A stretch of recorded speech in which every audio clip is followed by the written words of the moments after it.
olhadinha, porque não está aqui no chat, não tem nenhuma pergunta a mais para se fazer. Também?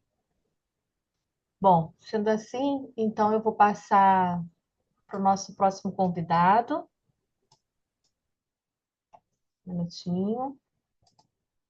Eu vou chamar, então, o Luiz Alves, né? O Luiz é especialista em ressonância magnética, ele é tecnólogo em radiologia, atualmente Education Business Development Manager Brasil, na Siemens, né? E falará um pouquinho, então, sobre a educação continuada. Então, o tema da palestra do Luiz é operar, evoluir, liderar a educação continuada na jornada do profissional da RM. Luiz, é um prazer te receber aqui. Lembrando só mais uma vez aí para o pessoal fazer, né, a contribuição, a doação, a chave Pix toda hora está sendo aí colocada no chat, tá bom? Luiz, você já está online? Fernandinha, licença. Oi. Parabéns, doutora, pela aula, excelente aula. Vai desculpando eu estragar o seu jogo hoje, tá bom? É, Aham. vamos chamar Ricardo, porque teve um Ah, vamos problema chamar no o Luiz para Ricardo. Tá bom. acessar, tá bom? Licença. Tá bom. Então, vou refazer aqui meu chamado, né? A gente vai chamar, então, agora.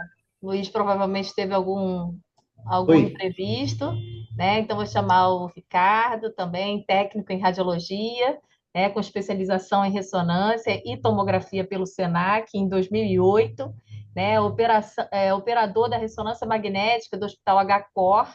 Ele também é colaborador da plataforma online, né? MRI Online, e é uma referência aí para todo mundo, né? Em MR, em ressonância magnética cardíaca. Prazer, Ricardo, te ver novamente. Estou passando então a ô bola aí para Fernanda, você. Tudo bem? obrigado. Tô de olho aqui no jogo, hein? Tô aqui Ah, de olho pois é, né? Me aqui de deram olho no aí. Não jogo. é um castigo exatamente, mas poxa, logo para Mas ó, carioca, né? como brasileiro, torço sempre para os times brasileiros, né, ganhar. Não sou São Paulino, mas tô torcendo pro Flamengo, como eu torci pro Botafogo. Tá Só não consigo certo, torcer pro Palmeiras, mas tá tudo certo. tá certo. Estou até com Bom, a janela fechada aqui, morrendo de calor, porque senão vocês não vão escutar minha voz, porque o Rio de Janeiro está indo abaixo. Mas enfim, maravilha. Ricardo, boa aula aí para você. Obrigada. Obrigado. Tchau, tchau. Calma aí que eu vou só.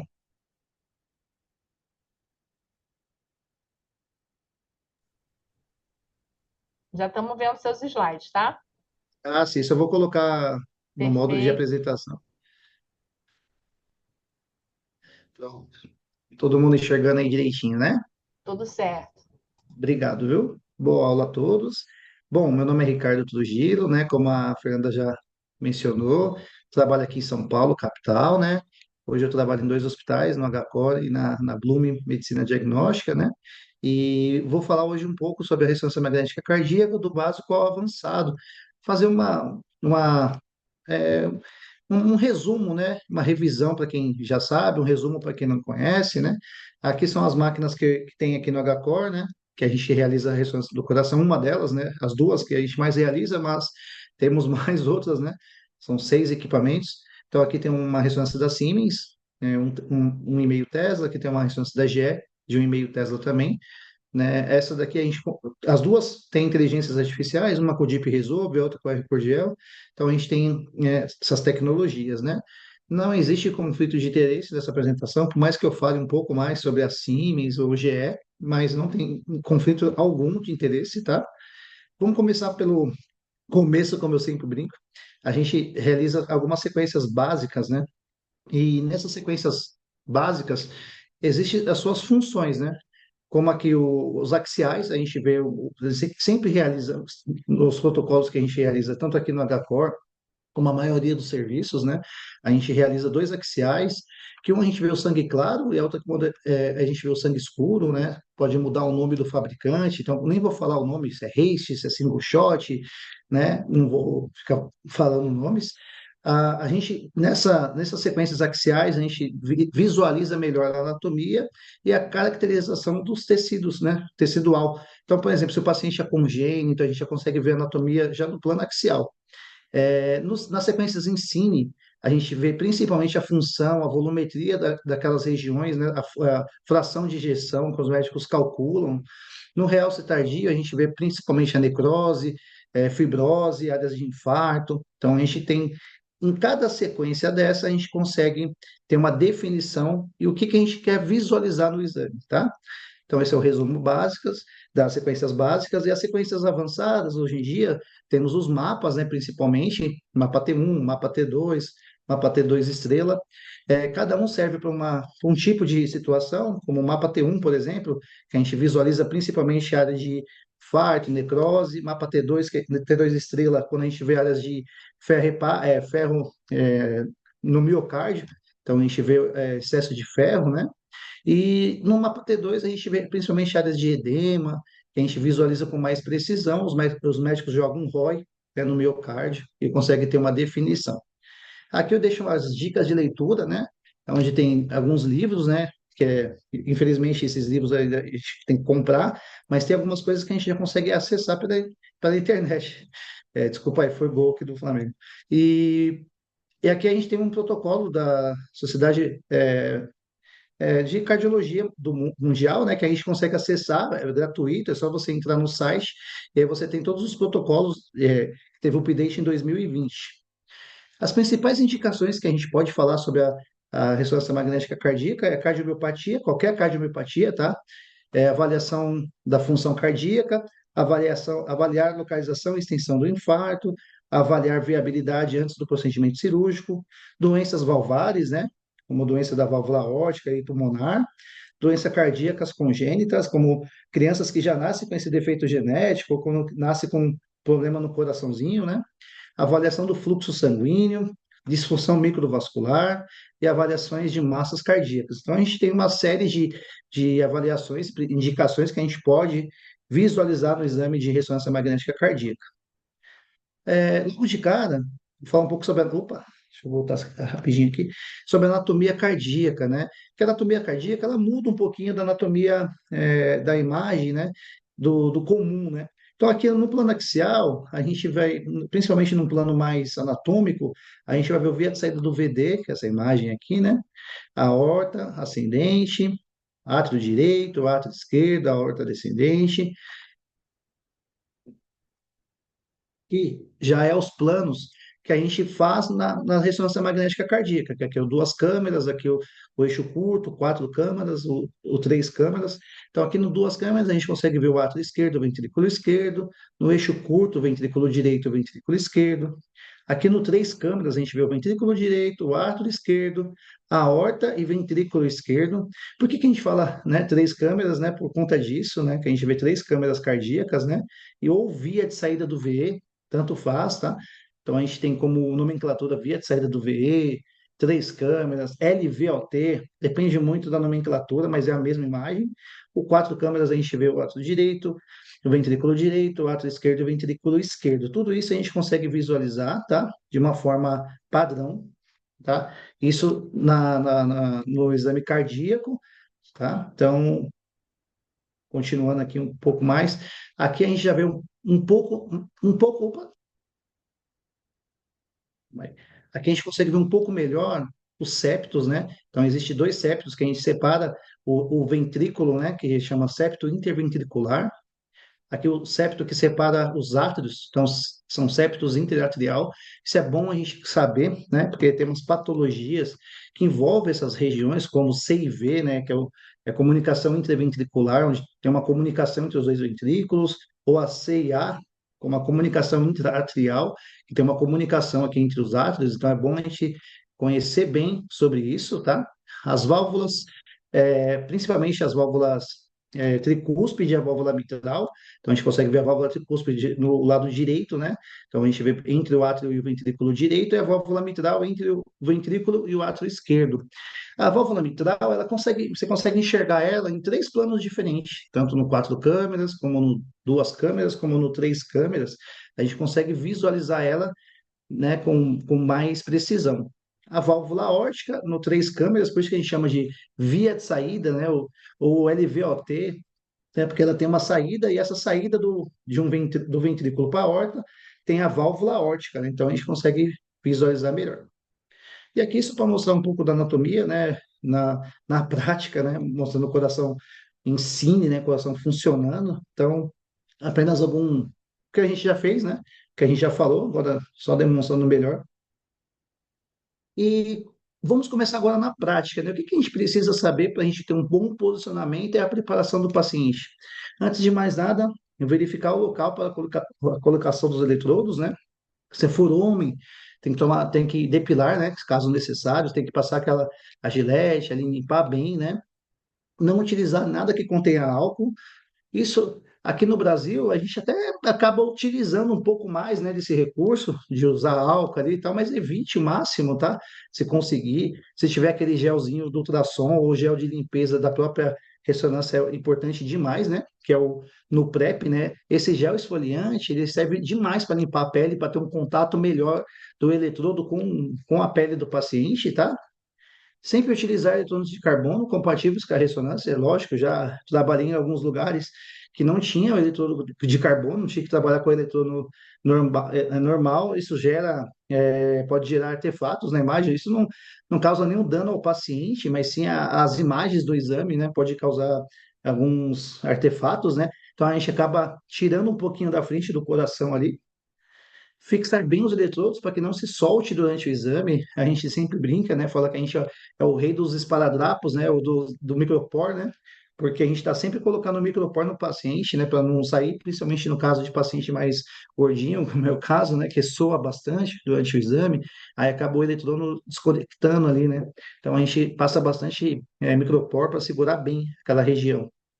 Se o sinal não for suficiente, sempre mudar o eletrodo de lugar. Às vezes a gente tem que, na Siemens, a gente tem as caixinhas, né, que a gente chama, né, que são os triggers, né?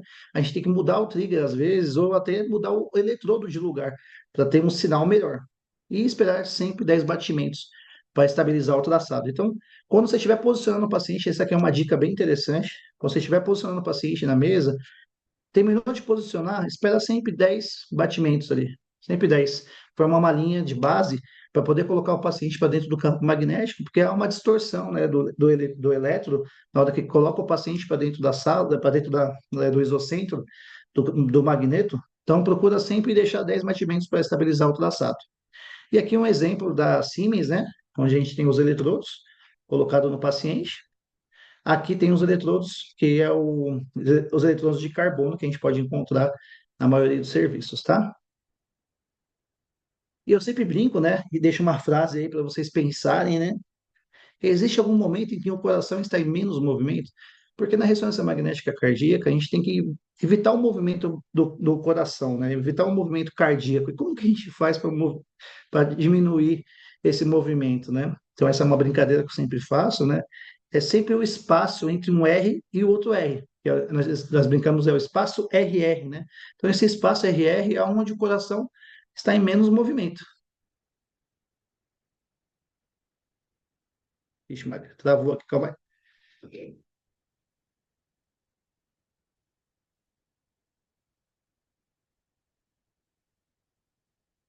Só um minutinho só, tá, pessoal? Estou só reiniciando aqui o PowerPoint.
Bom, pessoal, desculpa aí, demora, tá? Voltando aqui, deixa eu voltar aqui tudo de novo. Perdão aí. Deixa eu voltar de onde a gente parou para a gente não precisar passar tudo de novo, né? Aqui, isso, aqui, ó. Então, o coração, onde o coração está em menos movimento, é o espaço entre um R e o outro R. Então, é o espaço RR que a gente chama, né? Então, é onde o coração está em menos movimento. Então, a gente pode visualizar uma câmera cardíaca em cine, né, com mais qualidade, com menos artefato. E, lógico, a gente não pode deixar de falar isso na ressonância cardíaca, os artefatos de né, de eletrodos. Então, a gente tem algumas variações que causam borramento nas imagens. Esses artefatos causam muito borramento. Então, aqui a gente tem um exemplo clássico, tá? Que é o bigeminismo, que a gente tem é, opa, que temos dois batimentos ao mesmo tempo, então isso atrapalha demais, né? Dois ciclos cardíacos muito próximos, então isso atrapalha demais a imagem e causa um borramento constante, tá? E continuando assim, o posicionamento do paciente sempre vai ser em decúbito dorsal, sempre o paciente vai fazer com a cabeça para fora ou com a cabeça para dentro, isso muda muito, depende muito do equipamento. Tem equipamento, por exemplo, da Siemens, a gente consegue tanto fazer com a cabeça para dentro como com a cabeça para fora. No caso da GE, a gente sempre faz com a cabeça para fora.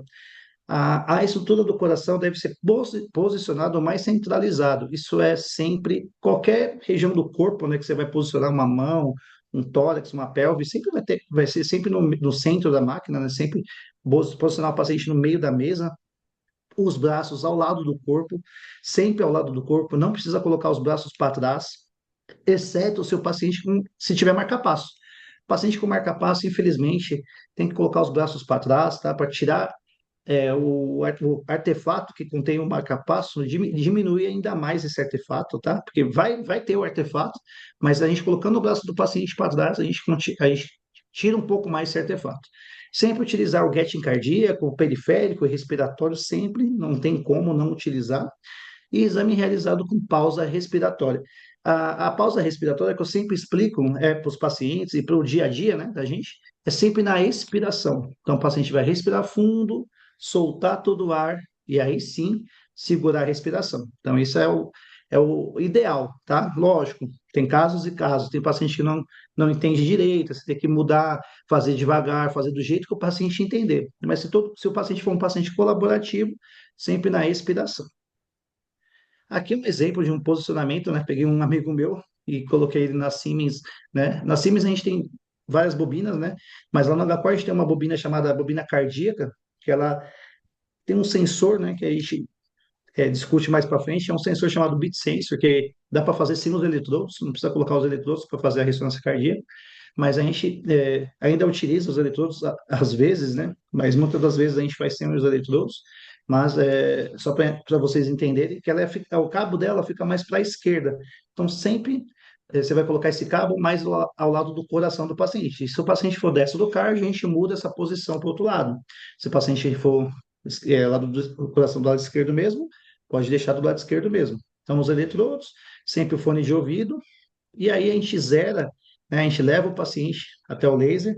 Nesse equipamento da Siemens, que é um dos mais recentes que a gente tem um tablet aqui, né, que a gente consegue visualizar já o eletro do paciente, né, e até a parte respiratória.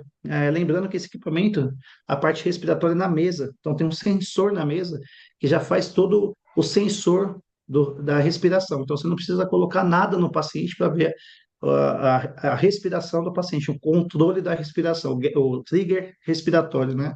Já é na mesa, tanto com a cabeça para dentro como com a cabeça para fora.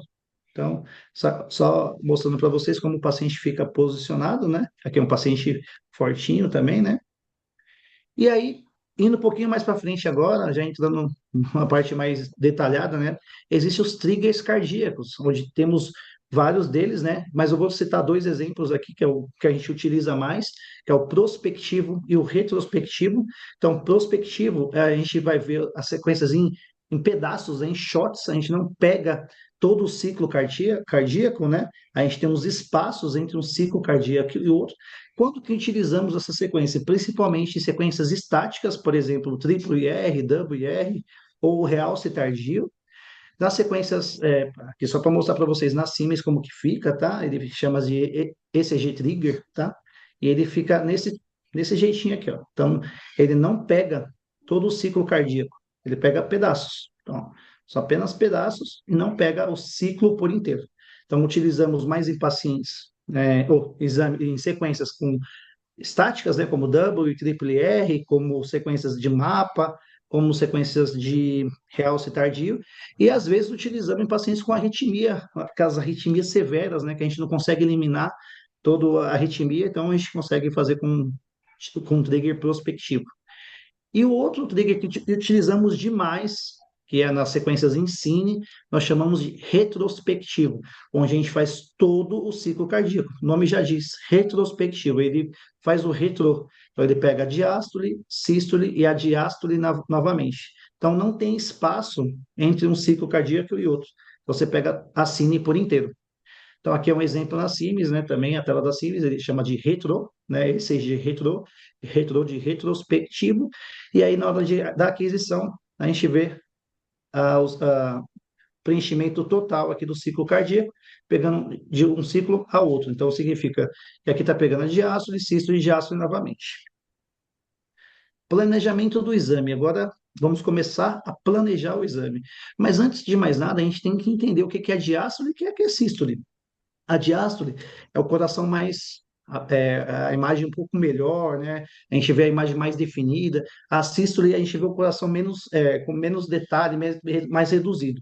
Uma dica que eu dou, sempre quando for programar o exame, sempre programe nas sequências em diástole, não nas sequências em sístole. Na diástole, o coração está mais preenchido pelo sangue, a gente consegue visualizar melhor. Então, na sístole já está menos preenchido. Aí você diminui aquela região onde você gostaria de programar, às vezes você pode cortar um pedacinho ali da região de interesse, né? Aqui, com 4 câmeras, no 2 câmeras, no eixo curto, né? Você vê a diferença aqui, né? Quando está na diástole e aqui quando está na sístole. Aqui o plano axial. Vamos começar pelo básico, né? Planejamento do exame no plano axial, a gente sempre vai fazer um localizador, 3 câmeras, tá? E aí a gente vai programar o plano axial como se estivesse programando um tórax, né? Só que você vai pegar só a área cardíaca. Então você vai começar um pouco antes da aorta, né, ascendente, e vai terminar um pouco mais da base do coração. O FOV sempre no centro, né? E na Siemens, e na GE, na Philips, a gente sempre utiliza, né, o famoso SHIM. Então, a gente vai colocar o SHIM na região de interesse. Esse SHIM ele é para homogeneizar melhor aquela região, você visualizar sem artefatos, ter menos artefatos daquela região, né, principalmente artefatos de fluxo, tá? Então, a gente diminui esse artefato de fluxo colocando esse SHIM na região de interesse. Então, como eu disse lá no comecinho, sempre vai fazer 2 axiais, né? Um com sangue claro e um com sangue escuro. E aí a gente começa a planejar o exame. A gente tem um planejamento do eixo curto, né? O eixo curto, a gente sempre vai planejar ele no plano, no 4 câmeras e no 2 câmeras, para sair o eixo curto. Então, a gente vai traçar uma linha de acordo com o septo interventricular, e aqui no 2 câmeras, uma linha paralela ou angulada, né, de acordo com a válvula mitral. Então, a gente vai angular de acordo com ela, para a gente fazer uma sequência chamada em eixo curto. O eixo curto, a gente vai varrer, né, desde da ponta do coração aqui até a base do coração. Então, da ápice até a base do coração, mais basal aqui. Então, vai cortar desde a pontinha do coração até o final da válvula mitral. Todos esses cortes dá em torno de 10, 12 cortes. Lembrando que paciente congênito, tá, o protocolo massa, que é tumores, né, a gente tem que varrer o coração por inteiro. Então, a gente pega desde a pontinha aqui do átrio, do ventrículo esquerdo, perdão, e vai até o final do átrio esquerdo, tá? Então, vai varrer tudo em caso de pacientes que têm alguma massa, algum tumor ou até congênito. Agora, não sendo congênito, não sendo tumor, programação do exame normal, como a miocardite, por exemplo, ou viabilidade, você vai programar, você vai traçar uma linha de acordo com o septo interventricular, vai traçar essa linha do 2 câmeras de acordo com a válvula mitral. E o 2 câmeras? 2 câmeras, você vai traçar uma linha de acordo com 4 câmeras, ele varrendo aqui, ó, na pontinha dele, pegando até a válvula mitral. Então, você vai passar uma linha da pontinha do ventrículo esquerdo até o átrio esquerdo aqui, de acordo com a válvula mitral. E no eixo curto, você vai traçar essa linha de acordo com o septo interventricular. Então, a angulação é de acordo com o septo interventricular. Lembrando que a angulação está correta pelos dois, mas a programação você faz pelo 4 câmeras, deixando bem no meio aqui para a gente visualizar duas câmeras com mais qualidade. Com quatro câmeras, por exemplo, quatro câmeras a gente programa pelo eixo curto e pelo duas câmeras. No duas câmeras a gente vai no duas câmeras a gente vai traçar uma linha de acordo com a válvula mitral. Então a válvula mitral está aqui, a gente vai traçar uma linha de acordo com ela, tá? E no eixo curto, você vai pegar a pontinha do ventrículo direito aqui e vai traçar uma linha de acordo com ela, tá? Então vai passar essa linha de acordo com o ventrículo esquerdo até a pontinha do ventrículo direito. Lembrando que no quatro câmeras normalmente faz varredura, né? Que a maioria dos hospitais fazem, que é quatro cortes, cinco cortes. Normalmente utiliza 8 com 0, 8 com 2, tá? Na nomenclatura diz 8 com 2, mas você pode utilizar 8 com 0. E se o médico quiser cortes finos, por exemplo, 6 com 0. Então, você pode ter essa diferenciação. Protocolo padrão, 8 com 2. Protocolo mais fino, 8 com 0. E se o médico quiser cortes finos, 6 com 0. E aí nós temos o três câmeras. A programação do três câmeras, a gente sempre vai programar na, no eixo curto, na parte mais basal, onde a gente vê principalmente a aorta. Então a gente vai traçar uma linha de acordo com a válvula aórtica, né? Essa linha tem que passar de acordo com ela, que aí a mesma angulação que você vai fazer em duas e no quatro câmeras, você vai utilizar para sair em três câmeras, mas o principal é no eixo curto.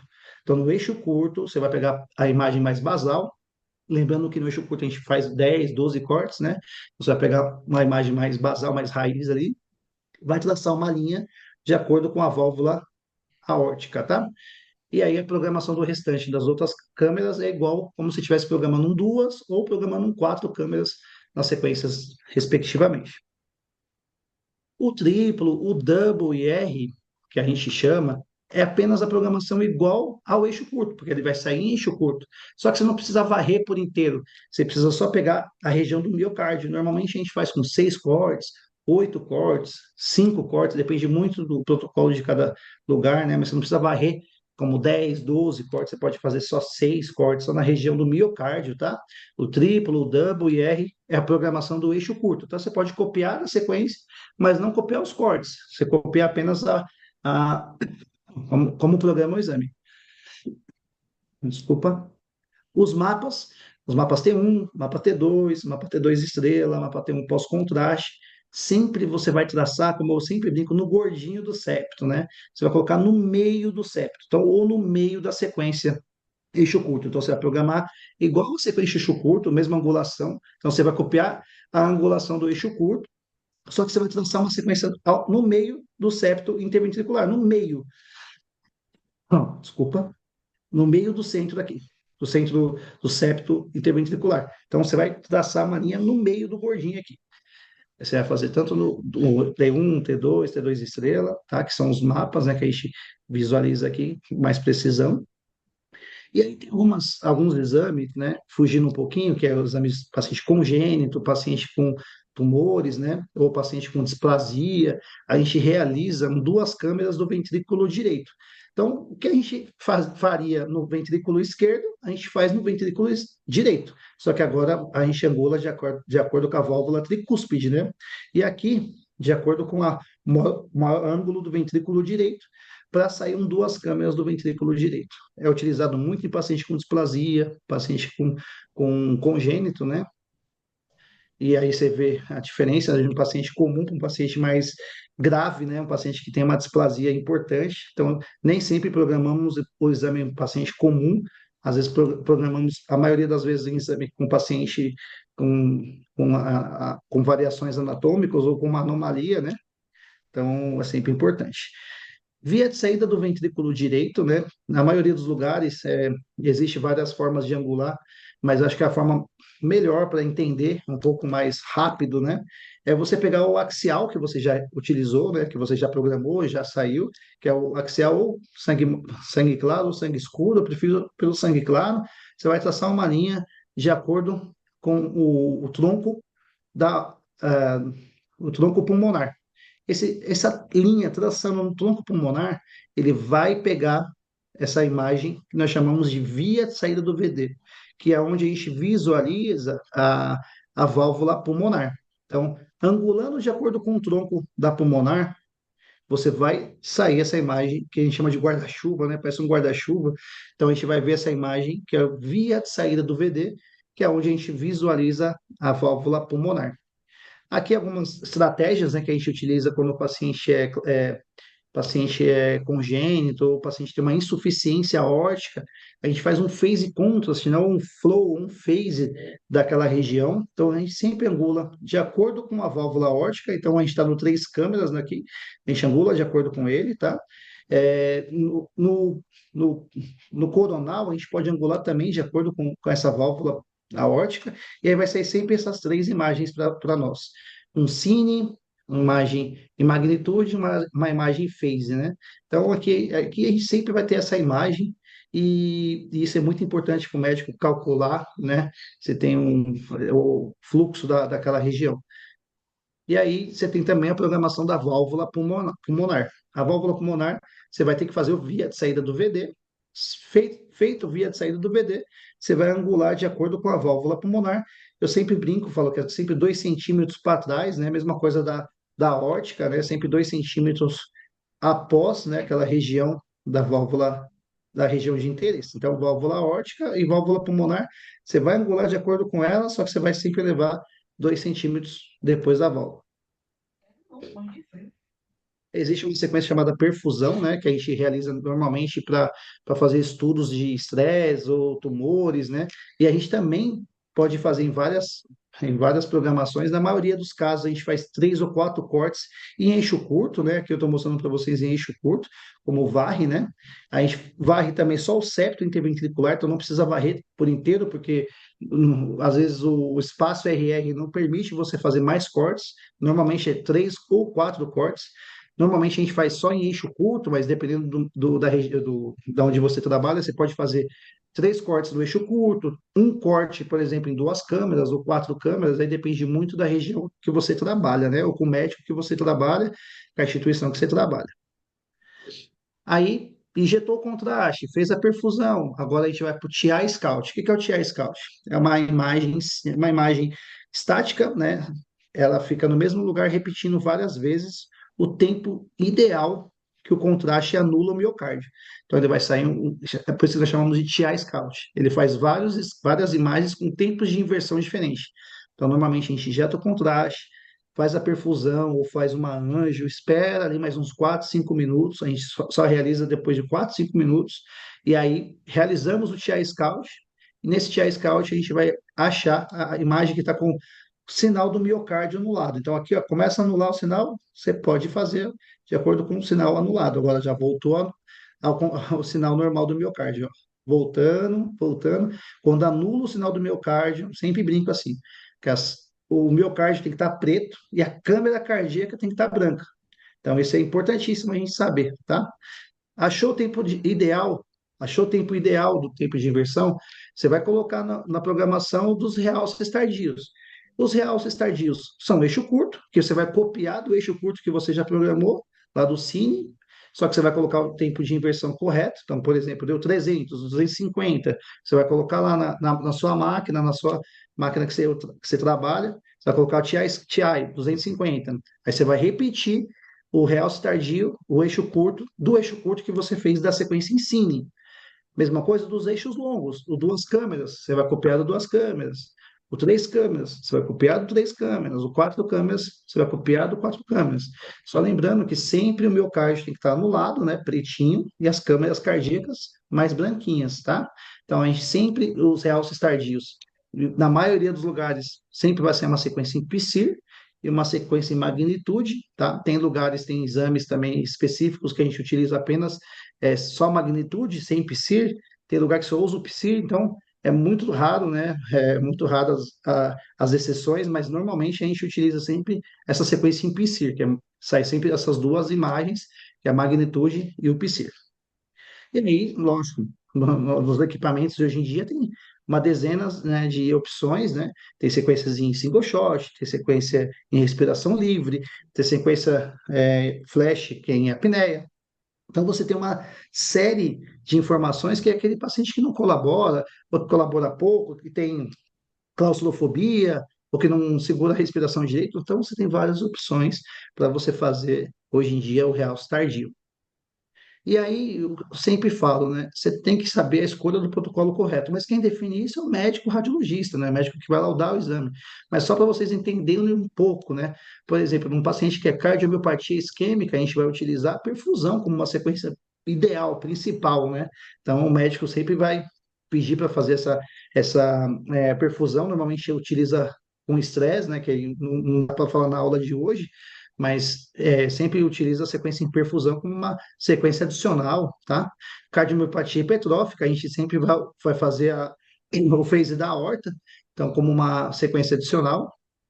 Miocardite sempre vai fazer o triplo IR, sempre, sem exceções, e as outras, por exemplo, displasia, ferro, pericardite, massas, congênitos, cada um desses tem uma sequência a mais. Então, a displasia, por exemplo, vai fazer sempre a varredura do quatro câmeras, né? E a via de saída do VD, que é aquela imagem do guarda-chuvinha.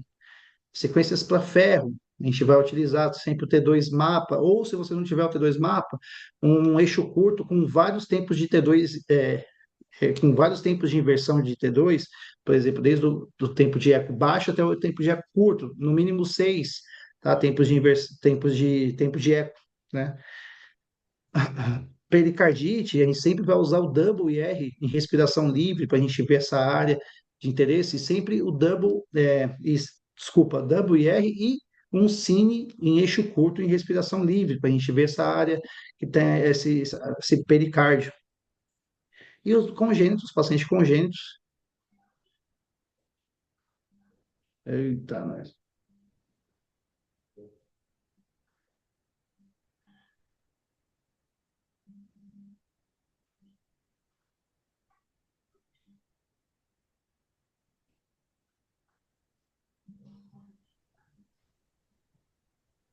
Travou, Ricardo? Era isso, acabou. Ah, tá Espero, certo. Calma aí. espero que tenham gostado. Desculpa, meu computador travou de novo, mais uma vez. Tudo bem. Bom, de qualquer modo, a gente te agradece, foi ótimo. Obrigado. Pelo visto, você ficaria aí falando um bom tempo ainda sobre a RM cardíaca, né? Quando a gente Oh, gosta, a gente esquece verdade, aí que o verdade, tempo é difícil aí seguir com 20 minutos, 15 minutos, verdade, enfim. viu? Putz. De qualquer forma, como a gente já está com o horário um pouco apertado, Ricardo, eu vou pedir para quem tiver pergunta colocar aqui no chat, se você puder ficar um pouquinho mais com a gente, para você Claro, responder por aqui, pode ser? pode. Então tá ótimo. Então, gente, quem Obrigado, viu? quiser fazer pergunta aí para o Ricardo, né, super especialista em ressonância cardíaca, tá? Coloca aqui no chat que ele responde. Bom, então Obrigado. agora vou voltar aí, né, chamando novamente. Eu já fiz todas as considerações, mas vou chamar novamente aqui o Luizinho, né, o senhor Luiz Alves, especialista em ressonância, técnico em radiologia, né? Atualmente ele trabalha na Siemens, né? A função é Education Business Development Manager no Brasil. Então, Luiz, pode vir com a sua palestra e operar, evoluir, liderar a educação continuada na jornada do profissional de RM. Obrigado, professora Fernanda. Vocês estão me ouvindo bem? Sim? Perfeito. Deixa eu compartilhar minha tela então. Tive um problema técnico, por isso eu acabei atrasando um pouco. Eu acho que você estava vendo o jogo.